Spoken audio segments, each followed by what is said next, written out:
श्रीमद् भागवतम के एकादश स्कंद का 12वां अध्याय, इसमें वैराग्य और ज्ञान से आगे का वर्णन हुआ है। वैराग्य और ज्ञान से आगे क्या है? तो शुद्ध प्रेम है, भगवान का शुद्ध प्रेम। ये वैराग्य और ज्ञान से भी आगे है। जो वृंदावन वासी जिस शुद्ध प्रेम को भगवान से किया, शुद्ध प्रेम किया, वो ज्ञान और वैराग्य से भी आगे हैं। तो उसका वर्णन हुआ है इस अध्याय में। भगवान पहला और दूसरे नंबर श्लोक में भगवान कहते हैं उद्धव जी से कि मेरे शुद्ध भक्तों की संगति, मेरे जो शुद्ध भक्त हैं उनकी संगति करने से आसक्ति को नष्ट किया जा सकता है। इंद्रिय तृप्ति के सारे पदार्थ के प्रति जो आसक्ति होता है, वो आसक्ति को नष्ट किया जा सकता है अगर हम भक्तों का संगति करते हैं। तो भगवान कहते हैं भक्तों का संगति करो। भक्तों का संग करने से आसक्ति को नष्ट किया जा सकता है। जो संसार के पदार्थों के प्रति, इंद्रिय तृप्ति के प्रति जो आसक्ति है, उसको नष्ट किया जा सकता है भक्तों के संगति से। और ऐसी संगति मुझे मेरे भक्त के वश में कर देती है।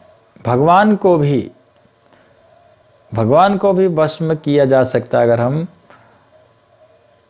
ऐसी भक्ति करते हैं। कौन सी भक्ति? जो हम भगवान का भक्तों का संगति करते हैं। तो ऐसे संगति है ना, भगवान के भक्तों का संगति जो है वो भगवान को भी वश में कर सकता है। कोई चाहे अष्टांग योग करे, दार्शनिक विश्लेषण करने में लगा रहे, चाहे अहिंसा, शुद्धता के अन्य सिद्धांतों का अभ्यास करे, वेदोच्चारण करे, तपस्या करे, संन्यास ग्रहण करे, कुआं खुदवाने का काम करे, वृक्ष लगवाने का काम करे, या जनता के अन्य कल्याण के कार्यों को संपन्न करे, चाहे दान दें, चाहे कठिन व्रत करे, चाहे देवताओं को पूजा करे, चाहे गुह्य मंत्रों का उच्चारण करें, चाहे तीर्थ स्थानों में जाए, या छोटे बड़े अनुशासनात्मक आदेशों को स्वीकार करे, लेकिन इन सब कार्यों को संपन्न करके भी कोई मुझे बस में नहीं कर सकता।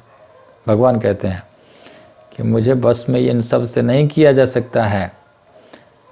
मुझे केवल भक्तों की संगति से बस में किया जा सकता है। साधु संग सर्वशास्त्र का लभ मात्र साधु संग सर्वसिद्ध। इसलिए भक्तों का संग, साधु संग बहुत जरूरी है। साधु संग करने से हमारा कल्याण हो सकता है। तो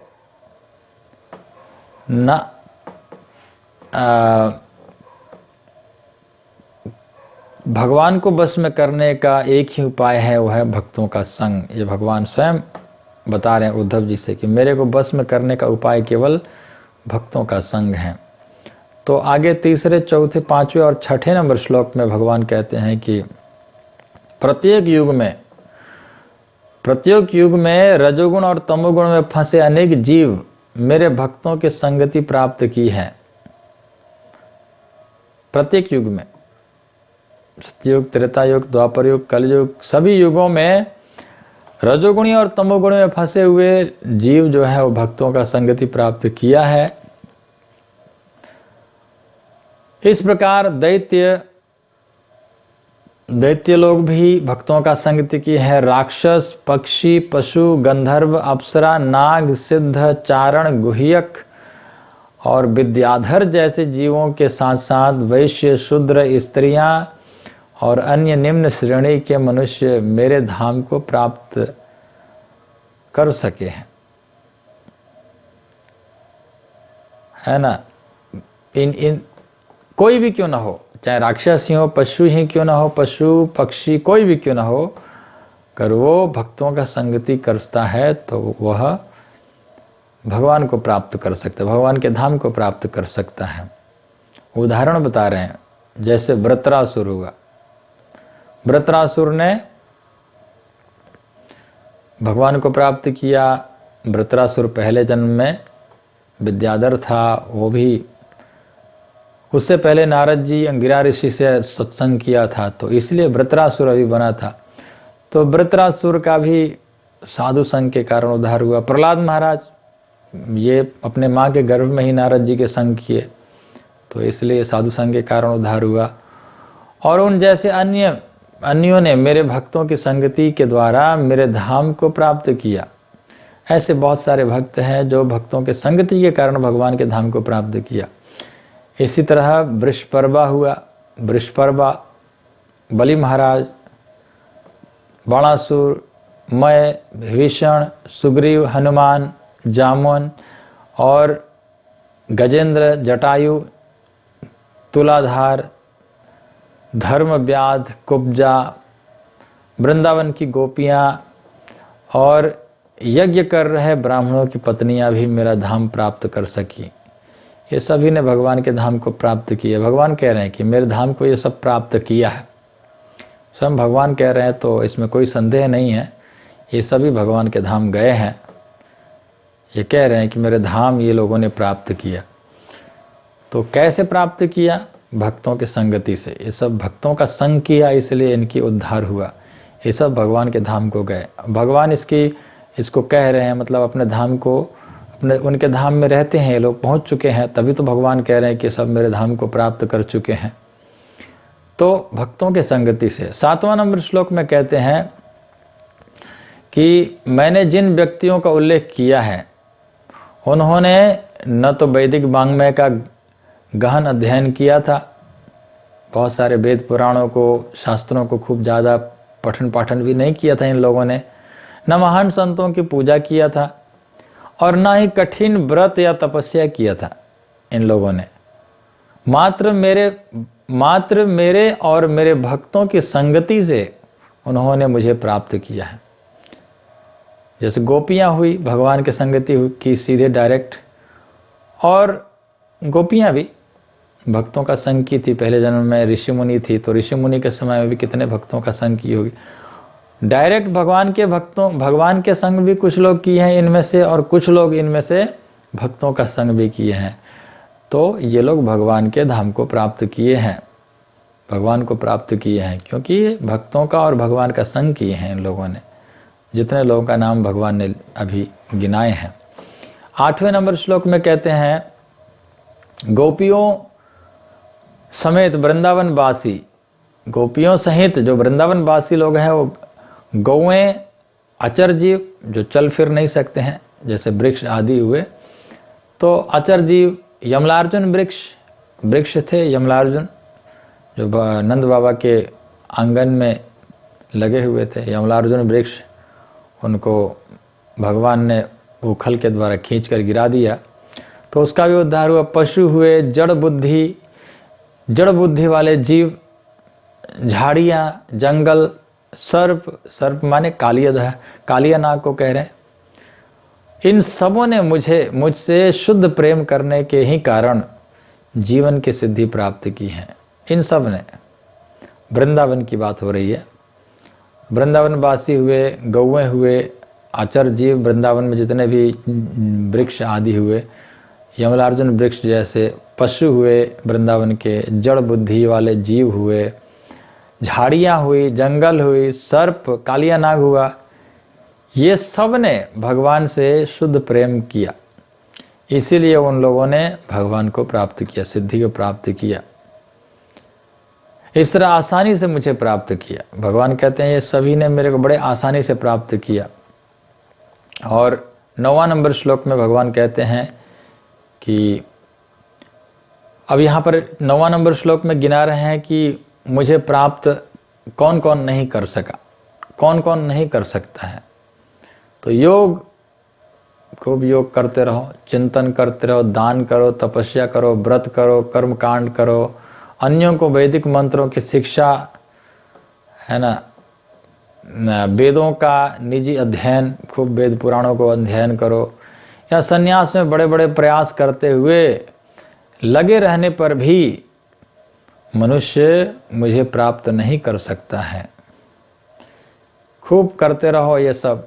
अगर भक्तों का संग नहीं किया तो भगवान को प्राप्त नहीं कर सकते हैं। भगवान कहते हैं, सीधे उद्धव जी को बता रहे हैं, वैसे हम लोग को बता रहे हैं सब भगवान, कि ये सब के द्वारा मुझे प्राप्त नहीं कर सकते। योग खूब करते रहो, चिंतन करते रहो, दान करो, व्रत करो, तपस्या करो, कर्म कांड करो, ये सब करते रहो, इन सब के द्वारा मेरी प्राप्ति नहीं हो सकती। इन सब को करो, करना चाहते हो कर सकते हैं, लेकिन साथ में भक्तों का संग जरूरी है, तभी जाकर प्राप्ति होगी भगवान की।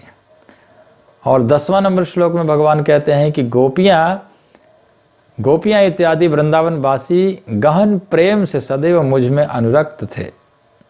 जो गोपियां हुई, वृंदावन वासी हुए, सभी भगवान में अनुरक्त थे, भगवान में बहुत आसक्त थे। इसीलिए जब मेरे चाचा अक्रूर मेरे भ्राता बलराम सहित मुझे मथुरा नगरी में ले आए, बलराम जी और कृष्ण और बलराम दोनों को अक्रूर जी ने जब मथुरा ले आए, तो वृंदावन वासियों को मेरे बिछोह के कारण अत्यंत मानसिक कष्ट हुआ। तो वृंदावन वासी रो रहे थे, बहुत दुखी हो गए भगवान के बिना, और बहुत मानसिक कष्ट हुआ उन सबको, और उन्हें सुख का कोई अन्य साधन प्राप्त नहीं हो पाया। तो भगवान ही सुख है, और सुख ही चले जाए तो फिर सुख का कोई साधन ही क्या रह जाएगा। इसलिए भगवान जो है, भगवान बता रहे हैं कि मेरे जाने के बाद इन लोग को सुख का कोई साधन ही प्राप्त नहीं हुआ, सुखी नहीं हो पाए, मतलब अब दुखी ही रहे जीवन भर। 11वां नंबर श्लोक में भगवान कहते हैं कि हे उद्धव, वो सारी रात जो वृंदावन भूमि में गोपियों ने अपने अत्यंत प्रियतम मेरे साथ बिताई, गोपियों ने वह रातें, रास लीला, वह रास आदि के रातों की बात कह रहे हैं, गोपियां मेरे साथ बिताई, और वे एक क्षण से भी कम में बीतती प्रतीत हुई। भगवान जब वृंदावन में रहे तो वो एक क्षण जैसा लगा, इतने वर्षों तक रहे, 12 वर्षों तक रहे, पर उनको लगा कि एक क्षण जैसा लगा वो सब। लेकिन मेरी संगति के बिना बीती वे रातें गोपियों को ब्रह्मा के एक दिन के तुल्य लंबी खींचती सी प्रतीत हुई। जब भगवान नहीं रहे तो गोपियों को वह जो रात हुआ, वह जो रात ब्रह्मा जी के एक दिन के समान लगा। जब भगवान थे तो गोपियों को, भगवान को एक क्षण की तरह लग रहा था। इतने वर्षों, 12 वर्षों तक भगवान की आयु 12 वर्ष तक रहे, तो उस समय उनको एक क्षण की तरह लगा 12 वर्ष। और जैसे ही भगवान चले गए तो उनको ब्रह्मा जी के एक दिन जैसा लगा। ब्रह्मा जी के एक दिन कितना होता है, तो ये है 432 अरब, है ना, 432 अरब, अरब है, खरब है, ऐसे कुछ है। तो इतने दिनों तक ऐसे लगता है कि भगवान के न होने पर ऐसे लग रहा है कि ब्रह्मा जी का एक दिन हो गया। 12वां नंबर श्लोक में कहते हैं कि जिस तरह योग समाधि में मुनिगण आत्म साक्षात्कार में लीन रहते हैं, जैसे उदाहरण दे रहे हैं, 2 उदाहरण दे रहे हैं। पहला उदाहरण दे रहे हैं कि जैसे मुनि लोग जो होते हैं वो आत्म साक्षात्कार के में लीन रहते हैं, समाधि में लीन रहते हैं, और उन्हें भौतिक नामों रूपों का भान नहीं होता। भौतिक, मेरा नाम क्या है, मेरा कैसा रूप है, मैं स्त्री हूँ पुरुष हूँ, कोई भान नहीं रहता है, सब कुछ भूल जाते हैं। जब समाधि में चले जाते हैं मुनि लोग, तो उनका कोई शरीर का देह भान नहीं रह जाता, शरीर का भान नहीं रह जाता है कि मैं क्या हूँ, कौन हूँ, सब कुछ भूल जाते हैं जैसे ही समाधि में चले जाते हैं। दूसरा उदाहरण दे रहे हैं, जिस तरह नदियाँ समुद्र में मिल जाती हैं, नदी जब समुद्र में मिलती है तो बस खत्म हो जाता है, अब वो नदी नहीं रह जाता, वो समुद्र बन जाता है। सीधे जाकर मिलते ही बस नदी नहीं रह जाता, वो नदी समुद्र बन जाता है। उसी तरह वृंदावन की गोपियाँ अपने मन में मुझसे इतनी अनुरक्त थी कि उन्हें अपने शरीर की अथवा इस जगत की या अपने भावी जीवनों की सुध बुध नहीं रह गई थी। अपने शरीर का भी कोई सुध बुध नहीं रह गया।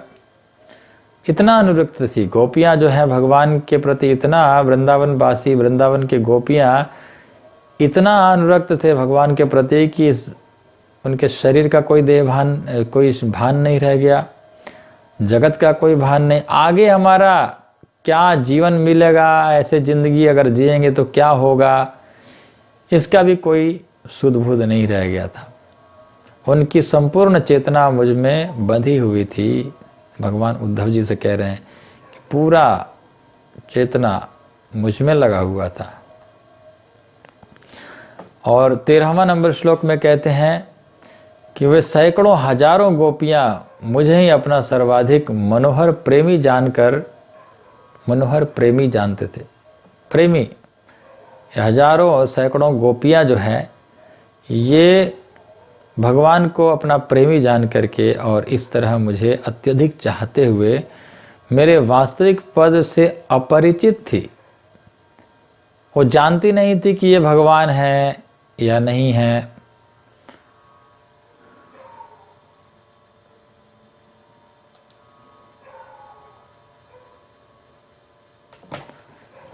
चलिए थोड़ा कीर्तन करते हैं, तब तक आ जाएगा लाइट।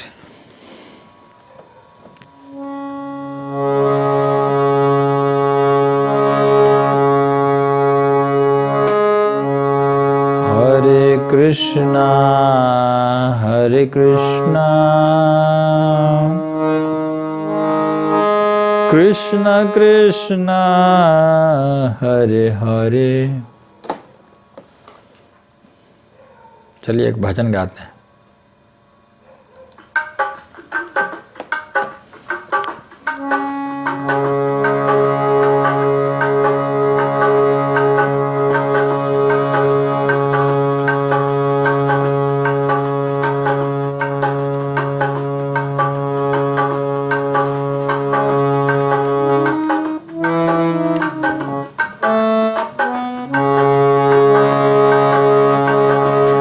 राधे तेरे चरणों की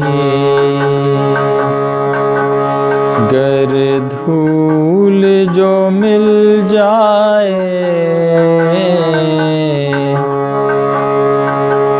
श्यामा तेरे चरणों की गर धूल जो मिल जाए, सच कहता हूँ मेरी तकदीर बदल जाए, राधे तेरे चरणों की।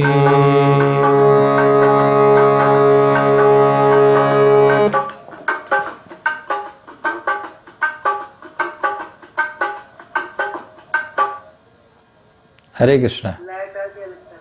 हरे कृष्णा। हरे कृष्णा। लाइट आज भी लगती है। हाँ लाइट आ गई। ठीक है सुनिए। तो 13वां नंबर श्लोक में भगवान कहते हैं कि वे सैकड़ों हजारों गोपियां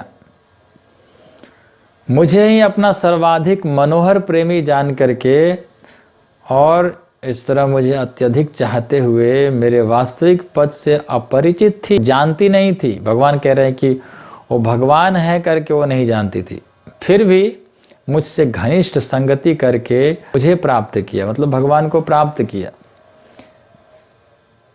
भगवान को भगवान के रूप में नहीं जानती थी, खाली प्रेम करती थी। भगवान इतना सुंदर है, भगवान इतने आकर्षक है, सर्व आकर्षक है, कृष्ण है। तो भगवान से घनिष्ठ संगति की, बहुत ज़्यादा सुंदर संगति की और भगवान से प्रेम किया। प्रेमी जान करके, अपना मनोहर प्रेमी जान करके उन्होंने भगवान का संगति किया और भगवान को प्राप्त किया। 14वां और 15वां नंबर श्लोक में कहते हैं कि उद्धव जी से भगवान कहते हैं कि तुम वैदिक मंत्रों, वेदांगों की विधियों और उनके सकारात्मक और निषेधात्मक आदेशों का परित्याग करो। क्योंकि उद्धव जी तो वेद वेदांतों का ज्ञाता है, शास्त्रों के, पुराणों का, उपनिषदों का बहुत बड़े विद्वान हैं। उद्धव जी बृहस्पति के शिष्य हैं, तो स्वर्गलोक में उन्होंने शिक्षा प्राप्त की है, तो बहुत बड़े विद्वान हैं।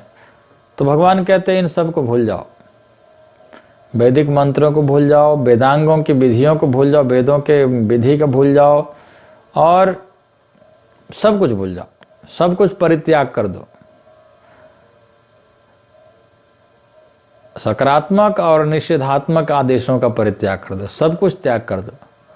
जो कुछ सुना जा चुका है और जो सुना जाना है उसकी परवाह ना करो, है ना। क्या सुन चुके हो, क्या सुनने वाले हो, क्या सब कुछ भूल जाओ, कुछ भी परवाह मत करो, केवल मेरी ही शरण ग्रहण करो, है ना। गीता में भगवान के सर्वधर्मान परित्यज, सब धर्मों को परित्याग कर दो, माम एकम शरणम व्रज, मेरे एक शरण में आ जाओ। वही वाली बात है, सब कुछ भूल जाओ, कितना पढ़े हो, कितना नहीं पढ़े हो, कितना जानते हो, सब कुछ भूल जाओ, केवल मेरे शरण में आ जाओ। क्योंकि मैं ही समस्त बद्धात्माओं के हृदय के भीतर स्थित रहने वाला भगवान हूँ। स्वयं भगवान सीधे कह रहे हैं उद्धव जी से कि मैं ही भगवान हूँ, सब भूल जाओ। और हृदय, सब बद्धात्माओं के हृदय के भीतर रहने वाला भगवान मैं ही हूँ। पूरे मन से मेरी शरण ग्रहण करो, बिल्कुल, और मेरी कृपा से तुम समस्त भय से मुक्त हो जाओगे। तो 16वां नंबर श्लोक में उद्धव जी ने कहा कि हे योगेश्वरों के ईश्वर, मैं आपके वचन सुने हैं, मैंने आपके वचन सुना हूँ, और किंतु मेरे मन का संदेह जा नहीं रहा है, इसीलिए मेरा मन जो है मोहग्रस्त है।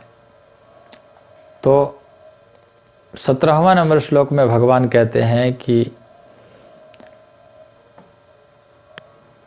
हे उद्धव, भगवान हर एक को जीवन प्रदान करते हैं। भगवान है स्वयं, पर वो भगवान कह करके अपने आप को कह रहे हैं, किसी और को नहीं कह रहे। भगवान हर एक को जीवन प्रदान करते हैं, प्राणवायु और आदि, प्राणवायु और आदि ध्वनि, जो पहले निकलने वाली आवाज़, उसको आदि ध्वनि कहते हैं, नाद कहते हैं।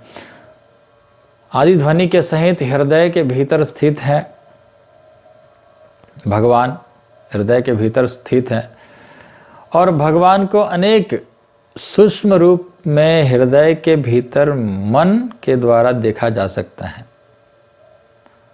भगवान को हृदय के भीतर भी देखा जा सकता है, क्योंकि भगवान हर एक के मन को वश में रखते हैं, चाहे वह शिव जी हो, चाहे जैसे महान देवता, शिव जी जैसा महान देवता ही कोई क्यों न हो, सभी के मन को वश में रखने वाले, सभी के अंदर रहने वाले भगवान हैं। शिव जी, ब्रह्मा जी आदि बड़े बड़े देवताओं के मन में भी रहने वाले हैं।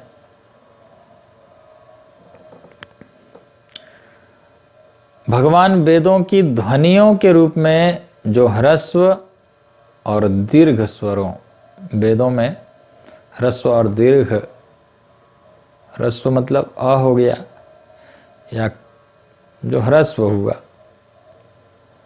अ या ई, या है ना, ऐसे ह्रस्व, और दीर्घ हुआ आ ई, इस तरह से। तो ह्रस्व और दीर्घ जैसे वेदों में ऐसी ध्वनियों को बहुत ज़्यादा महत्व दिया गया है कि ह्रस्व और दीर्घ अगर गलत हो जाए तो बहुत बड़ा हानि भी हो सकता है, क्योंकि वेदों के मंत्रों में थोड़ा सा भी गलती नहीं होना चाहिए। ह्रस्व के जगह पर दीर्घ नहीं उच्चारण करना है, ह्रस्व तो ह्रस्व उच्चारण करना है, इस तरह से। तो भगवान वेदों की ध्वनियों के रूप में ह्रस्व और दीर्घ स्वरों और विभिन्न स्वर विन्यास वाले व्यंजनों से बनी होती हैं, स्थूल रूप धारण करते हैं। वेदों के जो मंत्र है, वेदों में जो स्वर और दीर्घ स्वर, ह्रस्व स्वर आदि है, ये सब भगवान का ही रूप है, स्थूल रूप, भगवान का ही एक रूप है ये सब।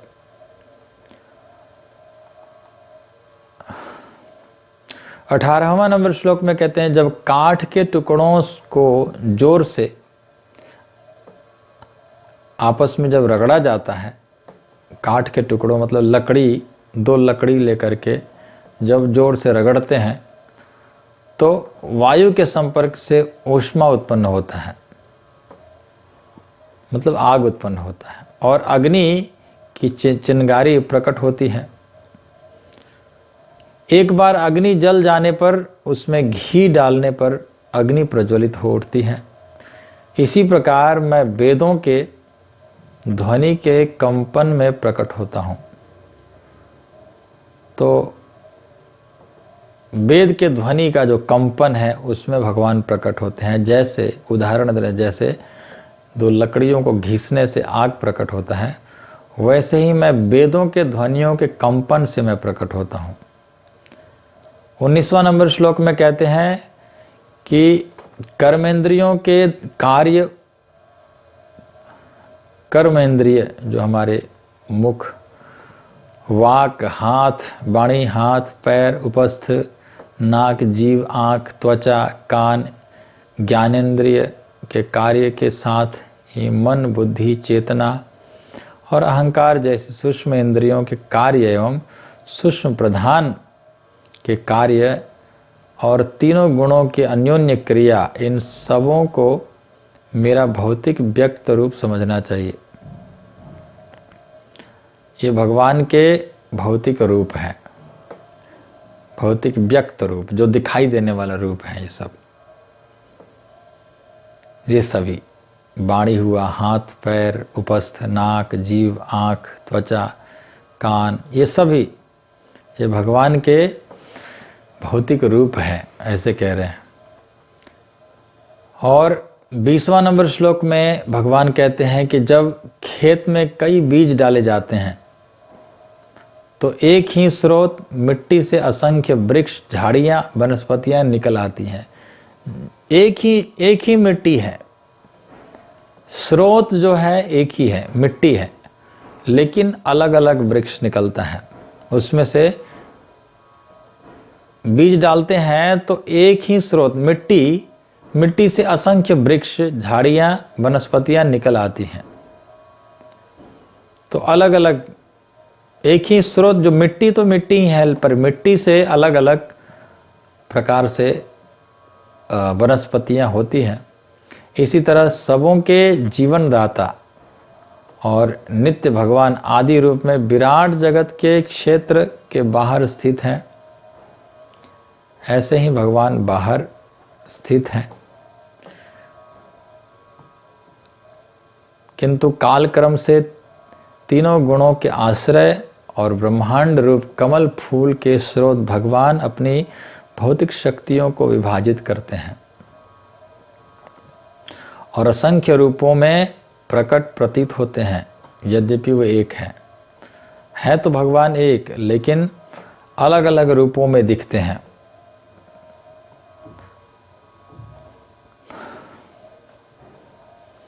इक्कीसवां नंबर श्लोक में कहते हैं, जिस प्रकार बुना हुआ वस्त्र ताने बाने पर आधारित रहता है। ताने बाने मतलब होता है धागे या सूती। तो जो बुना हुआ जो वस्त्र होता है वो सूती पर आधारित रहता है। वस्त्र है तो ये वस्त्र सूती पर आधारित है। सूती नहीं है तो वस्त्र नहीं बन सकता है। सूती के बिना वस्त्र नहीं बन सकता है, मतलब वस्त्र जो है सूती पर आधारित है, धागे पर आधारित है। उसी तरह संपूर्ण ब्रह्मांड लंबाई और चौड़ाई, उसी तरह संपूर्ण ब्रह्मांड के लंबाई और चौड़ाई में भगवान की शक्ति पर फैला हुआ है, भगवान की शक्ति पर फैला हुआ है। ये सभी ब्रह्मांड की चौड़ाई लंबाई ये सभी भगवान के शक्ति पर फैला हुआ है। जैसे धागे पर, सूती पर वस्त्र आधारित है, वैसे ही भगवान पर पूरे ब्रह्मांड की लंबाई चौड़ाई आधारित है और उन्हीं के भीतर स्थित है। भगवान के भीतर ही ये सभी ब्रह्मांड आदि, ब्रह्मांड की लंबाई चौड़ाई सब उन्हीं के भीतर स्थित है। बद्धजीव पुरातन काल से भौतिक शरीर स्वीकार करता आया है, बहुत पहले से। पुरातन काल मतलब बहुत पहले से जो हम लोग हैं भौतिक शरीर स्वीकार करते आए हैं। और ये शरीर विशाल वृक्षों की भांति हैं। तो ये जो हमारा शरीर है ये कैसे है, तो एक वृक्ष की तरह है, बड़ा वृक्ष, विशाल वृक्ष जो अपना पालन कर रहे हैं। तो ये जो बड़ा वाला जो वृक्ष होता है, छोटा वृक्ष तो कोई पालन करता है, उसको पानी वानी डालता है, उसकी सेवा करता है। लेकिन जो बड़ा हो जाता है, बड़ा वृक्ष होता है, वो अपने आप पालन करता है, उसको कोई पानी नहीं डालता है, तो वो अपने से अपने आप पालन करता है, अपना पालन करता है। जिस प्रकार एक वृक्ष पहले फूलता है और तब फलता है, उसी तरह भौतिक शरीर रूपी वृक्ष विविध फल देता है। तो उदाहरण दे रहे हैं कि जैसे कोई वृक्ष है, उसका पहले फूल निकलता है फिर फलता है, वैसे ही ये भौतिक शरीर भी फल देता है, अनेकों प्रकार का फल। फल कैसे होता है, जैसा फल होता है वैसा हमको भोगना पड़ता है। अगर अच्छा कर्म किए हैं तो अच्छा फल मिलता है, अच्छा बुरा कर्म किए हैं तो बुरा फल हमको मिलता है। तो फल फूल आदि हमारे कर्मों के अनुसार होता है।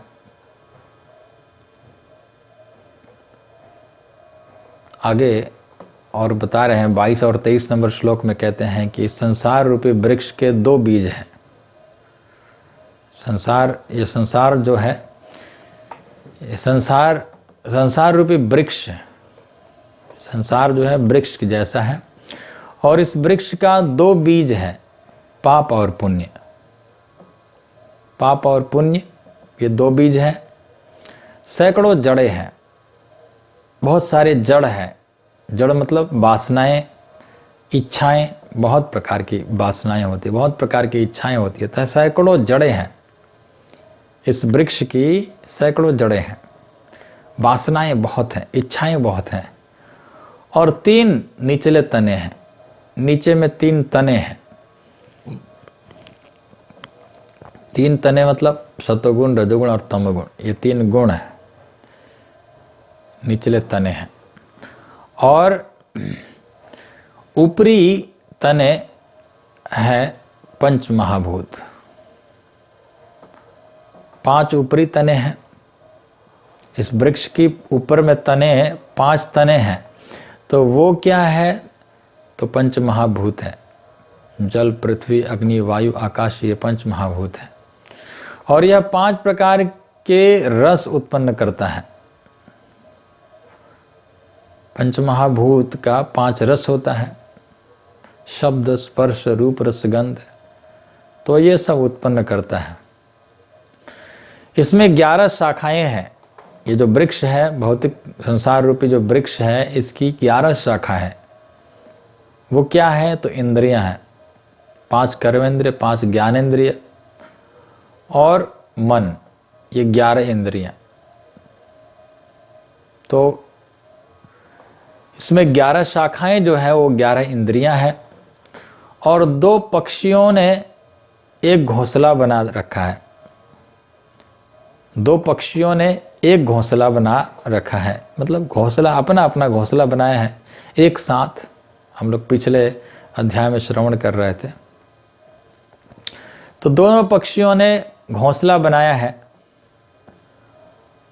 और ये दोनों पक्षियां कौन है, तो आत्मा और परमात्मा है। एक आत्मा जो है वो कर्म करता है और परमात्मा जो है देखता है, साक्षी रूप में। वो कर्म नहीं करता है, वो तो देखने वाला है, परम पद पर है।